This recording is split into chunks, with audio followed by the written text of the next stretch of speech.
Welcome back to Bombastic Nation and Ting and Ting and Ting. Back with some more vibe for all you. Yes, I. And this one was another one suggested to me, and it's Geography Now, Finland. Of all these, once again, I'm interested in that area. So Finland, yeah. I want to see what it's all about and Ting, you know what I mean? So I ain't going to talk too much except to say thank you for checking me out and Ting here and watching it with me. Because, I don't want you to just watch me. I want you to watch with me. You understand what I say and Ting? But let's YouTube and simmer.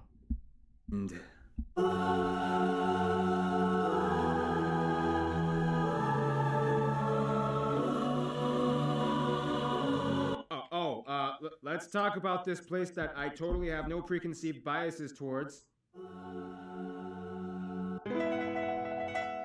It's time to learn geography. No! Hey everybody, I'm your host Barbie. Welcome to the dark sheep of Northern Europe. All the other Nordic countries are like la la la la la la, while Finland is like we'll get into that in a bit. But first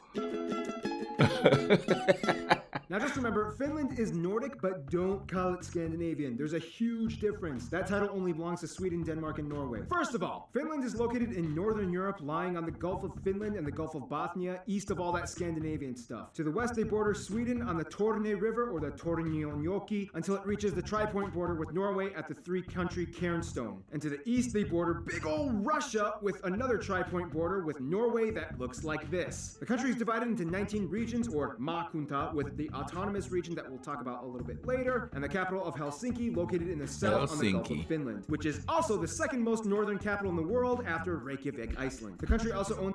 When I was a kid in school and we did geography, we had to name every country and every capital. And then the test, we had to write down every country and every capital. You know what I mean? And then when the breakup of the Soviet Union happened, it's like, whoa, and a whole bunch of countries just pop up from and you had to relearn everything. But I was already out of school, so that's why I'm so interested in this, because I didn't learn about that, all these countries that were there, because it was all the Soviet Union at one point. So, it's places like Serbia and Bosnia and Kosovo and all of that. I didn't really know about them until after that happened, and then all these countries, you want to know how I started to know about all these different countries though? The Olympics. I love the Olympics, so that's where I said, oh, that's a new name. Let me go check it out and see what's going on there. So you learn stuff from some of the most unusual places.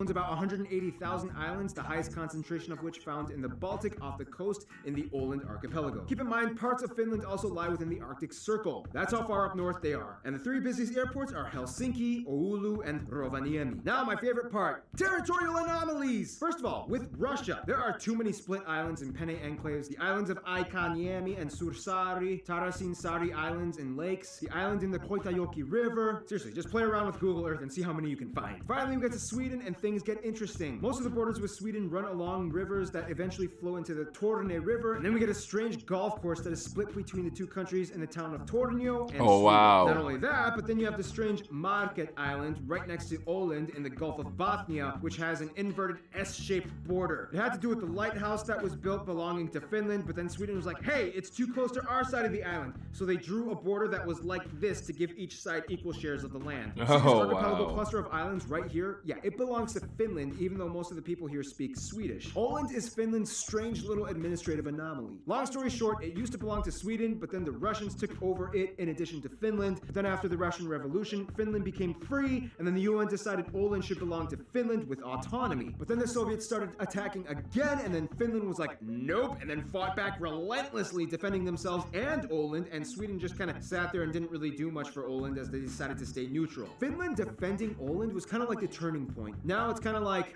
Åland, come back to me! Look, Sweden, we had some great times, but you kind of really didn't do much for me when things got crazy. I mean, Finland defended me, okay? And he treats me well, okay? His tax incentives are great. It's time to move on. It's not me. It's you. This guy is silly. I'll Also, Finland kind of threatened that if Åland was ceded back to Sweden, they would demand the Tornio Valley. Now, before the whole Soviet thing, Finland operated the regions of Karelia, Sala, Kusamo, Petsamo, and some extra islands in the Gulf. After the wars with the Soviets, these regions were all ceded back to Russia, effectively cutting off their access to the Arctic Ocean. Very quickly, some notable sites and landmarks would have to be the old castles like Savonlinna, Hämeenlinna, Olavinlinna, and the most renowned Suomenlinna. You can probably guess what Linna means by now. Rovaniemi is otherwise known as the home of Santa Claus, where you can go reindeer sledding. Inari and Ivalo is where you can get a real Sami traditional cultural experience. Of course, Helsinki is the epicenter of Finnish architecture. Okay, so here, yeah, let's talk about, you see, the home of Santa Claus. Where was Santa Claus originated? I'm gonna have to check that out, because you get all these different stories, and then everybody's gonna claim Santa Claus here, Father Christmas here, you know, this, that, the other. That'd be an interesting little dig there. I've never really thought about it, because growing up, I don't really believe in Santa Claus. I'm sorry, I just didn't. You live in the tropics. We don't have no chimney. Ain't nobody gonna come down no chimney to give you no presents there. And a strange dude wake up and he's in my house, we gonna throw down. There's just no two ways about it. Culture, with landmarks such as the Tampeli Aukia Church excavated into a That was rock, a logic Mannerheim anyway. Street, the busiest road with all the shops and austere post-Soviet influenced blocky colonnaded buildings, or the iconic Helsinki Cathedral. Now those are all great, but Finland isn't really much of a tight metropolitan type of country. They love their space and have quite a bunch of it. See what lies outside these cities, shall we? Let's see, brother. Now, if you want me to make this simple, some would argue that Finland is the best winter wonderland in the world. I mean, Canada's cool, but they have too many bears, and Iceland is too explodey, and Russia is too cold. Seriously though, the land is generally flat except in the north by the border with Norway, in which the highest mountain can be found, Mount Halti, although the peak is in Norway. However, in 2017, Norway plans to give Finland the peak for their 100th anniversary of independence from the Soviets. Finland is just wonderfully crisp and refreshing, usually ranking in the top 3 countries in the world with the cleanest air quality. This is partially because Finland is almost 80% covered in forest, one of the highest concentrations per square kilometer in the world, only behind countries like Gabon and Suriname. This makes Finland the largest producer of wood in the EU and one of the top in the world. Not only that, but Finland has about 188,000 lakes, most heavily concentrated in lakeland, and in addition to lakes, about 10% of the country is comprised of all water bodies like rivers, ponds, and streams. When mixed with the land, this makes about 1/3 of the country home to swamps and bogs, making it the highest wetland proportion country in Europe and disputably the world. Maybe, but our floods are crazier. Fittingly, the name for swamp in Finnish is suo, and the word for Finland is suomi. I mean, technically they also have like 9 other words for swamp, like rame, neva, leto, luta, laiteko, apa, paisa, yanka, and korpi. And they love these swamps. One Finnish pastime is jumping in the mud, sometimes naked, and either playing soccer or wrestling. The landscape of Finland is shaped that way because imagine what happens when you crush something under a heavy glacier for a really long time, and then after the glacier melts, you're left with pockety erosion and mineral residue all over. Not only that, but Finland is experiencing a post-glacial rebound in which the land is steadily rising along the coast of the Gulf of Bothnia. Every year, Finland gains about 7 square kilometers and is technically rising out of the sea. The longest river is the Kemijoki that passes through Lapland. Everybody's sinking, they're rising. And the largest lake, as well as the 4th largest in Europe, Lake Saima, is located in the southeast. Ooh, because that's Finland is so lake. far north, they are known for being the land of the midnight sun, as during summer you can literally see the sun for 24 hours a day in the northern parts by the Arctic Circle. And of course, in the winter times, there's hardly any sunlight at all, but if you're lucky, you can witness an aurora borealis, especially in the northern parts. Oh, and by the way, the national animals are the whooper swan and the brown bear. Finnish agriculture is of course very standard for northern European countries. Lots of rye wheat, turnips, potatoes, and of course fishing is huge out here. However, due to the abundance of lakes and rivers, Finns prefer their own domestic freshwater fish like perch, zander, and miuku as opposed to the sea fish. Speaking of which, coming to Finland, chances are you will eventually try reindeer meat in some shape or form, whether in stew or grilled. In Lapland, you might even find bear on the menu. You can try mami, a pudding made of rye, and of course every Finn will make every visitor try the strong, salty salmiakki. They love salmiakki so much that they made it into an ice cream, and it's so good, and I'm so mad they don't sell it in my hometown. Oh yeah, in the wintertime they build ice hotels, and there's like this cool waterfall in the Paratisi Ice hotels. area in the Huru Interesting. Kekkonen National Park. Okay, let's talk about Finnish people. Yeah. That people. Okay, if you go to Finland, you will most likely experience a rather intense yet intriguing social construct. First of all, the country has about 5.5 million people and is the most sparsely populated country in the EU. The country is about 90% ethnically Finnish, about 6% are Swedish, and the rest is made up of everything else under the sun like Russians, Estonians, Asians, and Africans. They use the euro as currency, they use the type CEF outlets, and they drive on the right side of the road. Of course, the Finnish people speak the Finnish language, which is arguably one of the hardest languages on earth to learn. Conjugation is a mess. Nouns and adjectives have inflectionary forms, whatever that means. Nonetheless, Finland has one of the best schooling systems in the world. In Finland, school hours are shorter, less homework is given, and there are virtually no mandated standardized tests apart from the exam you take in your final senior year of high school. Also, if you get your PhD, you have the option to get a sword and a top hat along with your diploma. This is also why Finland is one of the most English-friendly countries It's in Europe. ceremonial. Children are taught around ages 9 to 11, and most people of the younger generation can at least hold an impressively fluid conversation. Finland is actually a conscription country in which all men ages 18 and up are required to serve either in the military or civilian services anywhere from 165 days